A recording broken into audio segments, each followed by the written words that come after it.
Las balas rasgaban el cielo nocturno mientras las alarmas sonaban y los reflectores abrían la jungla de par en par. En el caos, una mujer, una vez olvidada, ahora un fantasma de las focas, aferraba a un médico herido mientras civiles aterrorizados se tambaleaban a su lado. Con una sola carga de termita que había ocultado durante 12 años, Raven Lockhart abrió un agujero en el muro del complejo y los arrojó al abrazo negro del océano. Para el mundo exterior, Raven era solo una discreta doctora costera, una mujer dedicada a su hijo y una vida muy alejada de la guerra. Sin embargo, bajo esa tranquila superficie yacían cicatrices y una caja fuerte llena de secretos. Había sido una de las médicas más condecoradas de la Marina. La pregunta es por qué, después de 12 años de silencio, la Marina la llamó de vuelta. En un pueblo costero azotado por el viento, Raven Lockhart parecía no ser más que una discreta doctora que vivía una vida normal.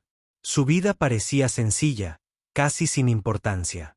Escondida en un pueblo azotado por el viento en la costa de Carolina del Norte. Cada mañana, abría la modesta clínica de 2 habitaciones que llevaba su nombre, atendiendo a pescadores con los hombros quemados por el sol, niños con las rodillas raspadas y turistas que se habían enredado con medusas. Los lugareños la llamaban Doc Lockhart. Admiraban su serena eficiencia, su sonrisa educada, sus manos firmes. Nadie jamás cuestionó de dónde venía ni por qué sus ojos soportaban el peso de las tormentas. Los pueblos pequeños prosperaban gracias a la rutina, y Raven había perfeccionado el arte de mimetizarse con ella. Pero detrás de esa apariencia tranquila vivía otra vida, una que había enterrado hacía 12 años. En casa, Raven compartía una cabaña deteriorada por el clima con su hijo de 16 años, Daniel. Era alto para su edad, de mirada aguda, y tenía la energía incansable de alguien que apenas comenzaba a probar los límites de la independencia. Daniel adoraba el océano. Después de la escuela, cogía su tabla de surf y se perdía entre las olas, con la sal adherida a su pelo mientras regresaba a casa hambriento y quemado por el sol. A Raven le encantaba observarlo desde el porche. El niño que había criado sola, el ancla que la mantenía atada a esta nueva vida que había construido. Y, sin embargo, incluso con la risa de Daniel llenando la casa, las noches nunca eran fáciles. A las 3:00, Raven a menudo se despertaba empapado en sudor frío, con la respiración entrecortada, el corazón latiendo con fuerza como si todavía estuviera agazapado en una zona de aniquilación en la jungla. Los ecos de los disparos, los gritos de los hombres heridos, el olor a cordita y sangre. Todo se abría paso de vuelta a sus sueños.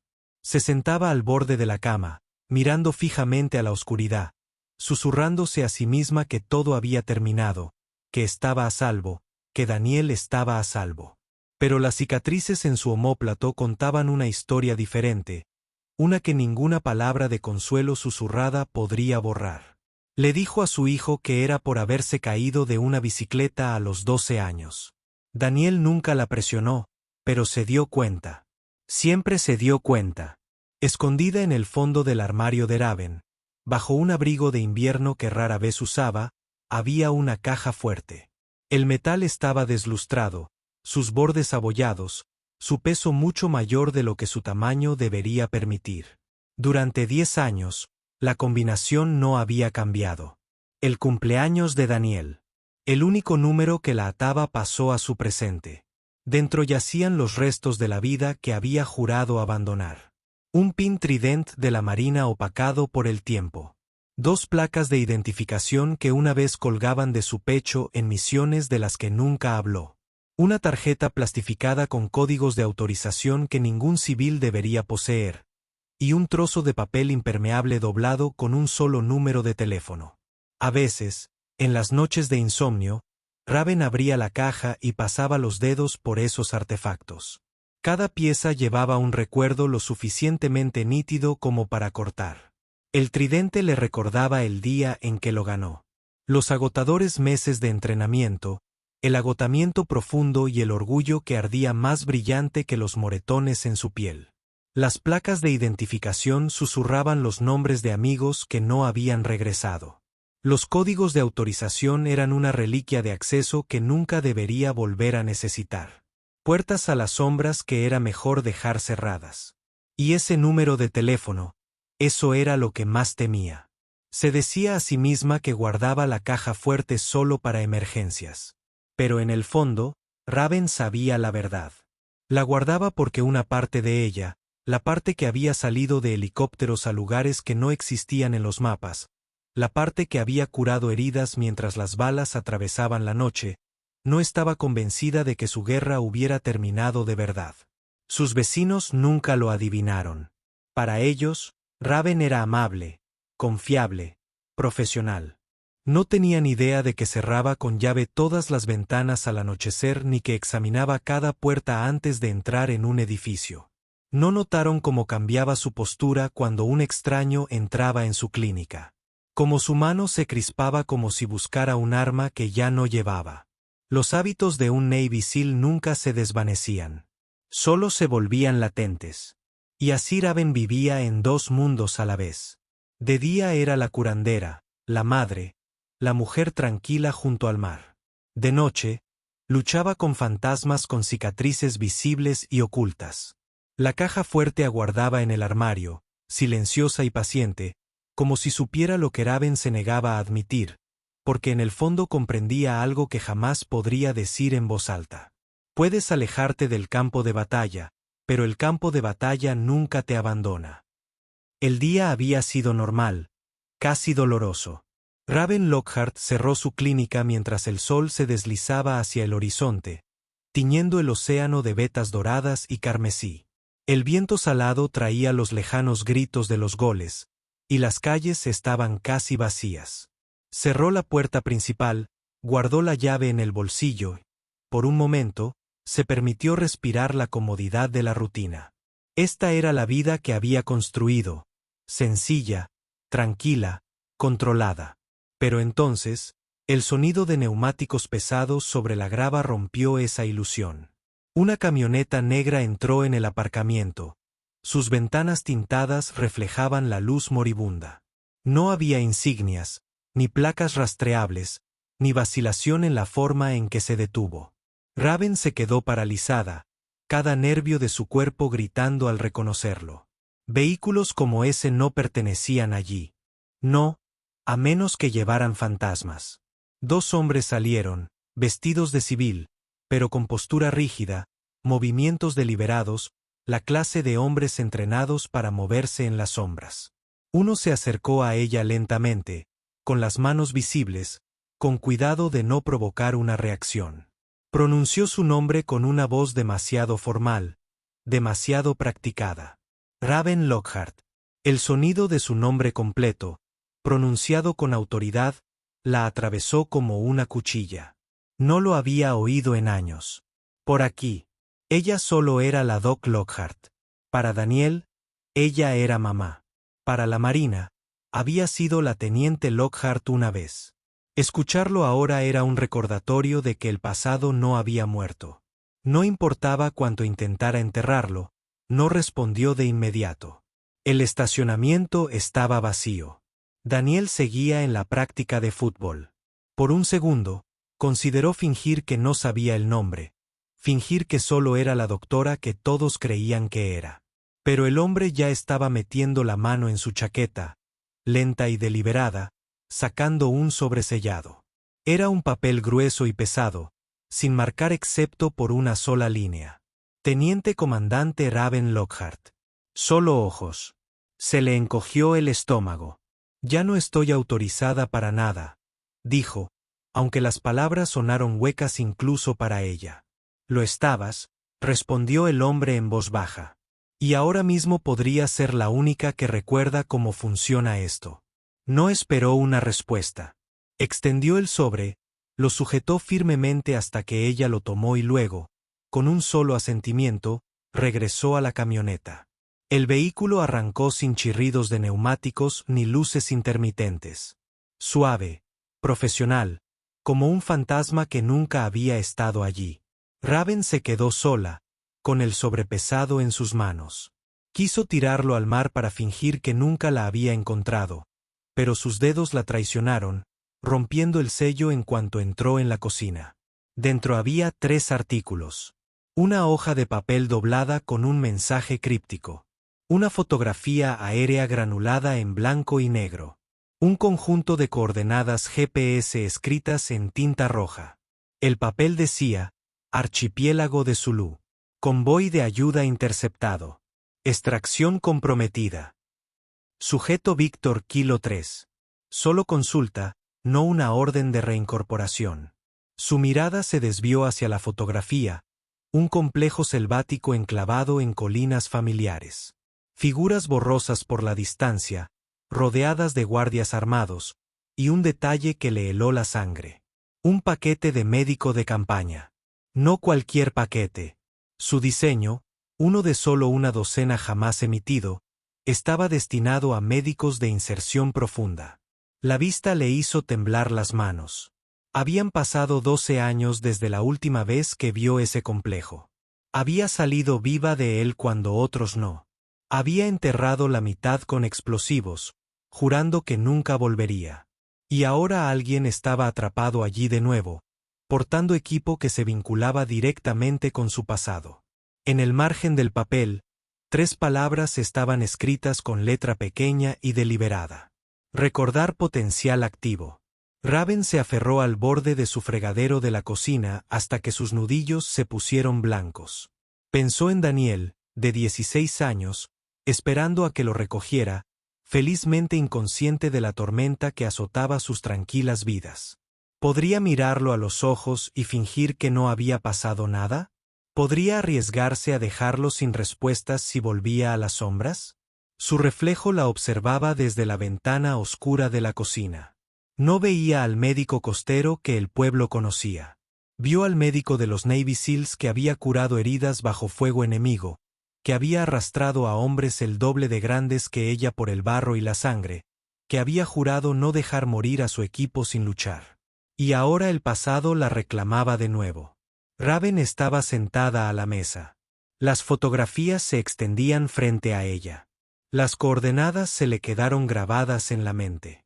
Pensó en las personas atrapadas en esa fortaleza selvática, civiles y soldados por igual, esperando un rescate que quizá nunca llegara. Los hijos de otros.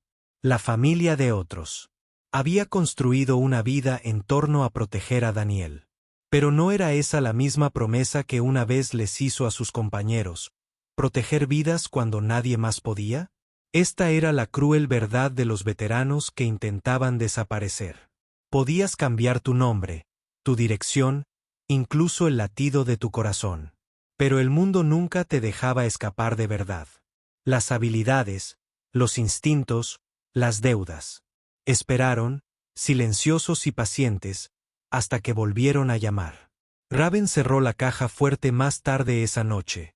El tridente y las placas de identificación reflejaron la tenue luz antes de que la tapa se cerrara de golpe. Su decisión aún no era definitiva.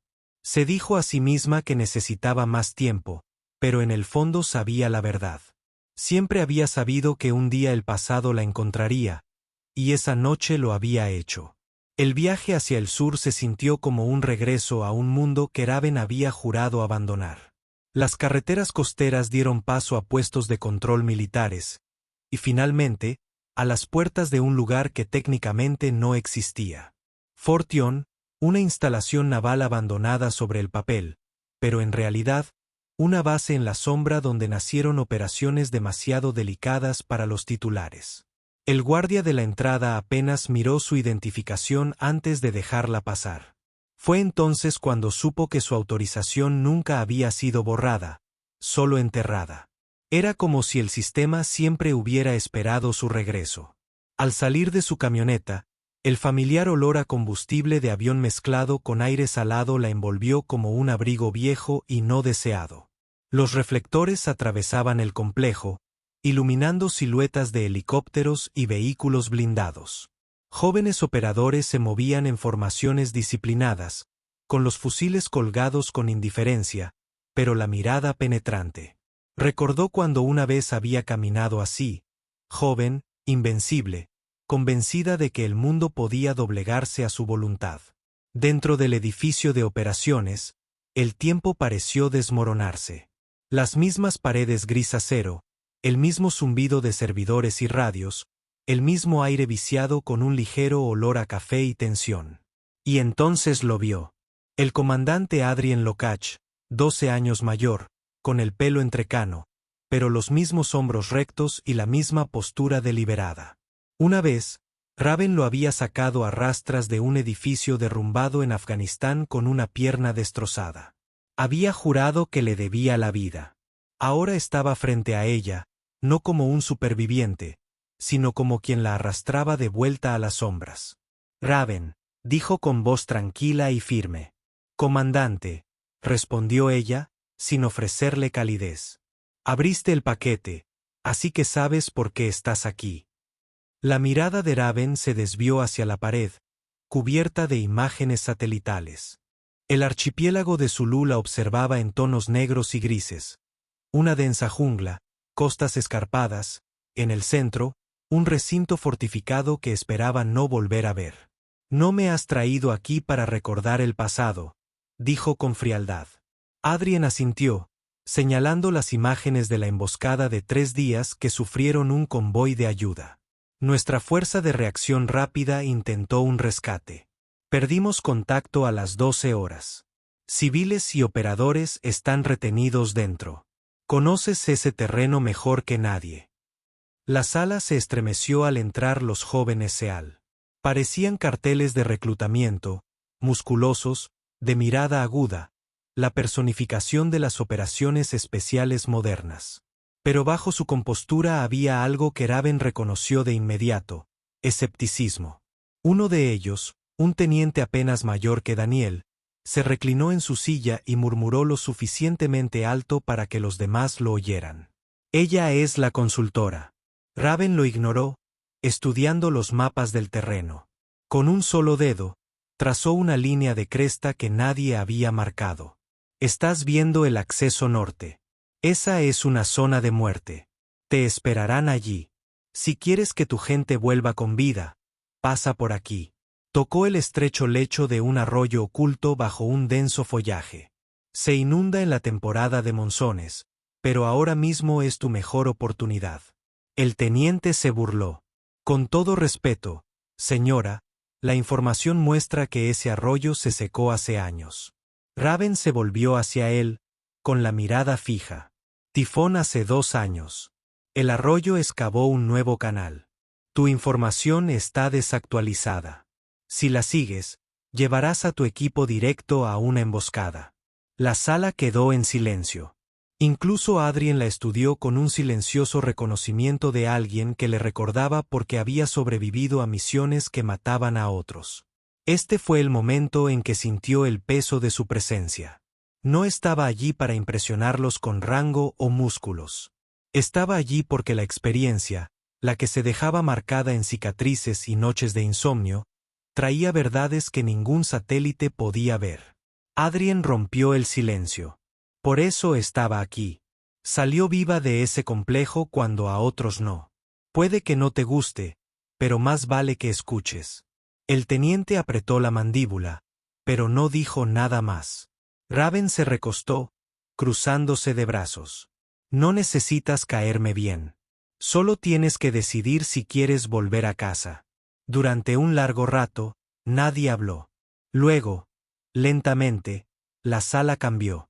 Los jóvenes operadores se inclinaron hacia adelante, no porque aún confiaran en ella, sino porque no podían permitirse no hacerlo. Raven estudió sus rostros, recordando cuando la habían despedido de la misma manera, cuando los susurros la seguían por las salas de entrenamiento, dudando del lugar de una mujer en combate. En aquel entonces, había aprendido que la única respuesta era sobrevivir, pensar mejor y luchar por encima de todas las expectativas. Y ahora, frente a una nueva generación, sentía el mismo escepticismo dirigido hacia ella. Solo que esta vez, no necesitaba demostrar su valía por sí misma. Necesitaba demostrar su valía por las vidas que pendían de un hilo. El ejército aún conservaba viejos prejuicios. A las mujeres como Raven se las juzgaba 2 veces, por su habilidad y por su pertenencia. Para los jóvenes, Parecía haber pasado su mejor momento. Pero el combate no se trata de imagen. La fuerza se desvanece, pero la experiencia solo agudiza. Raven demostró que la supervivencia no se basa en la arrogancia, sino en la adaptación y en aceptar el fracaso sin derrumbarse. El mar era un cristal negro bajo un cielo sin luna mientras la lancha neumática se deslizaba sobre las olas, con los motores zumbando suavemente para evitar ser detectada. Raven Lockhart se agazapó cerca de la proa, escudriñando con la mirada la silueta irregular del archipiélago de Zulú, que surgía de la oscuridad. La niebla salina le golpeó la cara, pero no se inmutó. Cada detalle de esta aproximación quedó grabado a fuego en su memoria. Ya había pasado por allí antes, hacía 12 años, y cada nervio de su cuerpo aún lo recordaba. Tras ella, el joven equipo SEAL se ajustaba el equipo, silencioso pero inquieto. Su líder, el teniente Collins, susurró la cuenta regresiva para la inserción. Raven no la necesitó. Ya sabía que llegarían a la playa a las 3:15 justo cuando la marea retrocediera, revelando el estrecho banco de arena que una vez usó para deslizarse dentro. Algunos instintos nunca murieron. Cuando el RIP finalmente apagó sus motores y se dirigió a la orilla, Raven fue la primera en la resaca. Sus botas se hundieron en la arena mojada cuando levantó un puño, señalando que se detuvieran. Los operadores se miraron entre sí, sin estar seguros de quién la había puesto al mando, pero lo siguieron de todos modos. Raven se arrodilló, pasando la mano por el suelo. Ramas rotas, huellas recientes. 6, tal vez 8, susurró. Pasaron hace menos de 10 horas. No entrenados por los lugareños. Collins se acercó a ella. La térmica no muestra nada. La capa de nubes es demasiado densa, respondió Raven. Están corriendo a ciegas. Manténganse agachados. Durante los siguientes 2 kilómetros, los guió a través de la jungla con una precisión que inquietó al equipo. No dudó en las bifurcaciones del camino, no dudó al ajustar la ruta para evitar un claro. Cada movimiento estaba calculado, fruto de las noches pasadas cartografiando este terreno entre sangre y miedo. Al amanecer, el complejo se alzaba ante ellos. El eco del campamento 3. Muros de hormigón coronados con alambre de espino. Torres de vigilancia en cada esquina. Reflectores barriendo el perímetro. Nuevas construcciones bordeaban el patio, pero bajo las mejoras, Raven aún reconocía la estructura del lugar. Sus pesadillas no habían mentido. Levantó los binoculares y examinó el complejo. Edificio suroeste, segundo piso.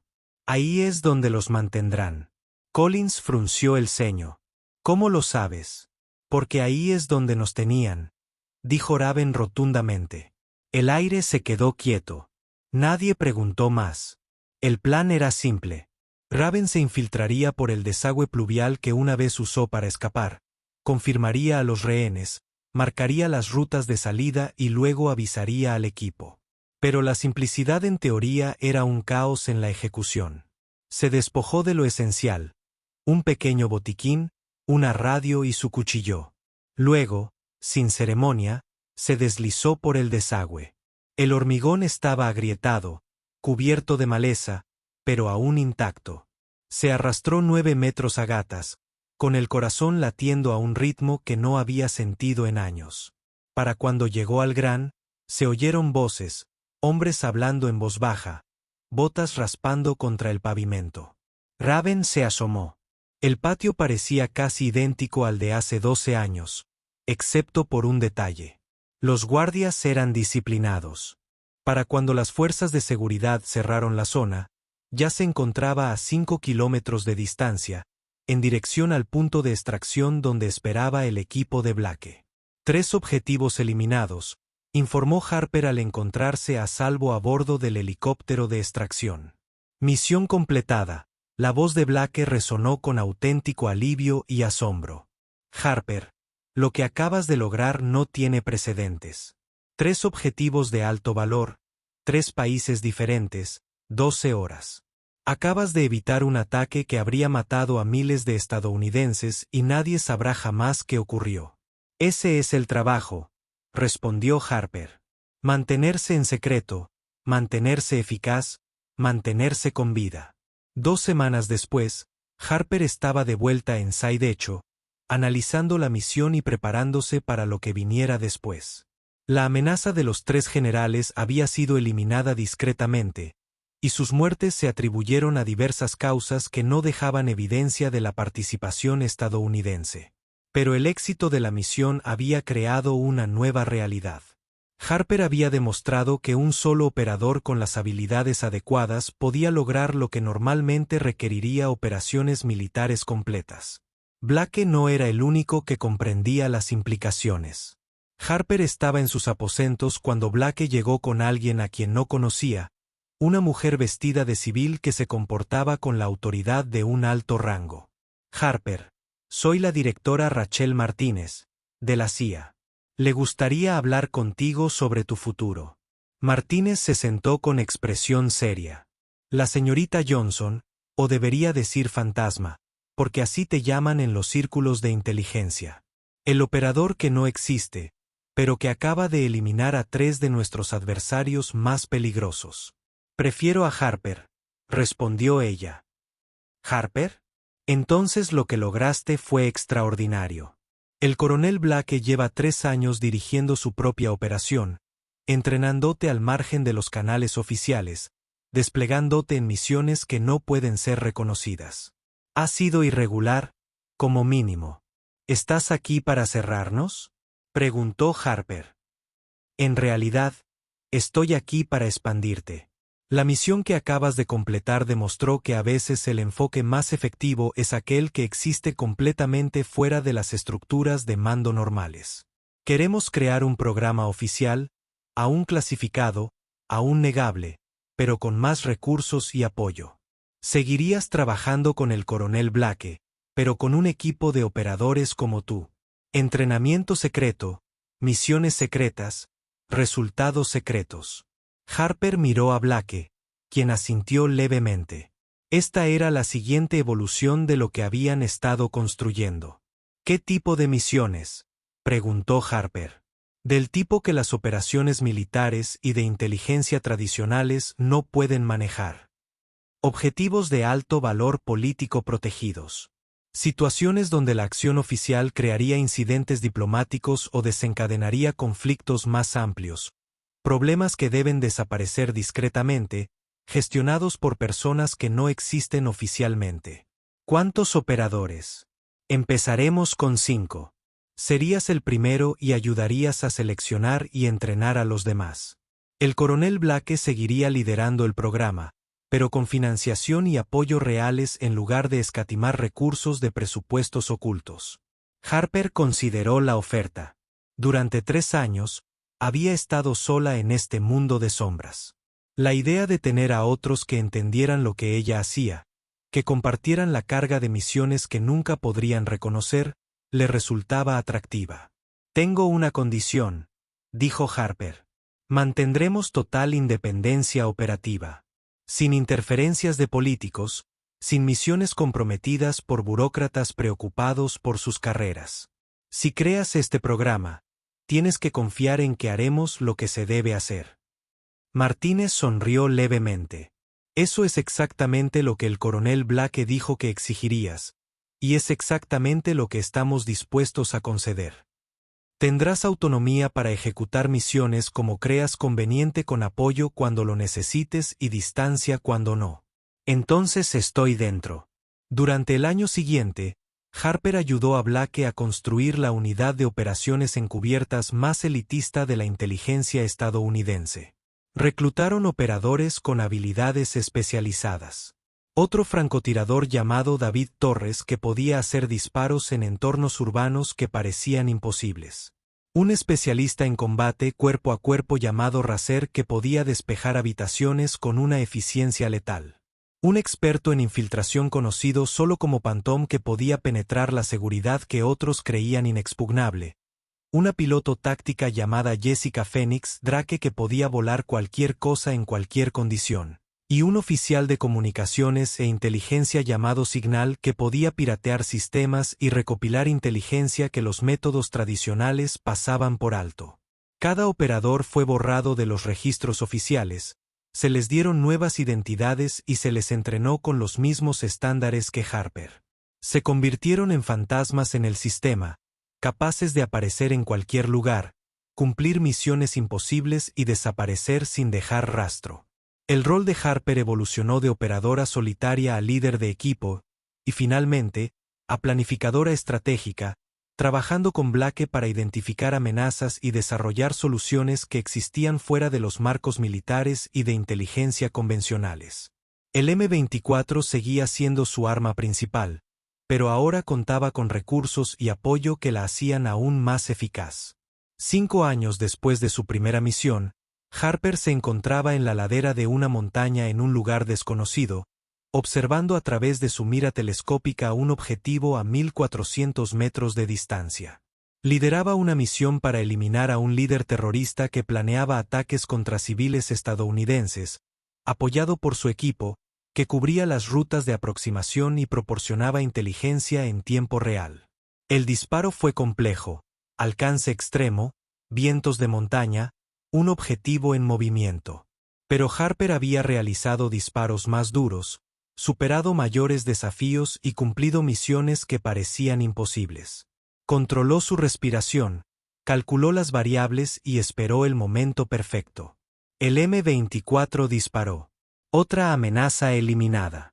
Otra misión completada. Otra victoria que jamás sería reconocida.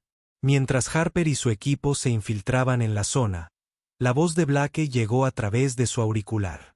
Excelente trabajo, Ghost. Son 47 misiones exitosas desde que iniciamos el programa. 47 amenazas eliminadas sin acción oficial, sin incidentes diplomáticos, sin que nadie supiera que estábamos allí. 47 abajo, respondió Harper. ¿Cuántas más faltan? Tantas como sean necesarias. Mientras haya amenazas que no puedan manejarse por medios convencionales, tú y tu equipo estarán allí para manejarlas. Harper sonrió levemente mientras guardaba su rifle. Detrás de ella, David ya se dirigía al punto de extracción. Phantom había desaparecido en el terreno como si nunca hubiera estado allí. Racer proporcionaba seguridad trasera con su característica eficiencia. Phoenix tenía el helicóptero calentándose en la LZ. Signal borraba su huella digital de cada sistema que pudiera haber registrado su presencia. Eran el equipo perfecto. 5 fantasmas que cumplieron misiones imposibles sin dejar rastro. Cada uno había sido reclutado personalmente por Harper, entrenado con estándares que excedían cualquier cosa en operaciones militares convencionales. Harper había encontrado su propósito en este mundo de sombras. No por la gloria, ni por el reconocimiento, sino por saber que en algún lugar miles de personas estaban vivas porque ella y su equipo habían eliminado amenazas cuya existencia jamás sabrían. Si alguna vez has logrado algo extraordinario que nadie podría saber, recuerda a Harper Johnson. A veces, las victorias más importantes son las que nunca se celebran, logradas por personas cuyos nombres nunca se conocerán. El francotirador, con entrenamiento militar secreto, demostró que algunas armas se mantienen en secreto, no porque sean experimentales, sino porque son demasiado efectivas para revelarlas. El rifle M24 que eliminó a 3 generales en 12 horas se volvió legendario en los círculos clasificados. Pero la mujer que apretó el gatillo siguió siendo un fantasma, tal como ella prefería ser. La evolución del equipo a lo largo de 5 años había sido notable. Lo que comenzó como la operación en solitario de Harper se había transformado en la unidad encubierta más efectiva en la historia de la inteligencia estadounidense. Cada miembro aportaba capacidades únicas que complementaban a las demás a la perfección. David Torres, el francotirador urbano, se especializó en operaciones donde el tiro tradicional a larga distancia era imposible. Podía disparar desde tejados en ciudades abarrotadas, a través de callejones estrechos, desde vehículos en movimiento en medio del tráfico. Su mayor derribo confirmado fue de 847 metros a través de un mercado en El Cairo, filtrando la bala entre civiles para eliminar a un financista terrorista. Signal, el oficial de comunicaciones e inteligencia, era la ventaja tecnológica del equipo. Podía piratear sistemas seguros, crear identidades falsas que burlaban la seguridad biométrica y recopilar información que oficialmente no existía.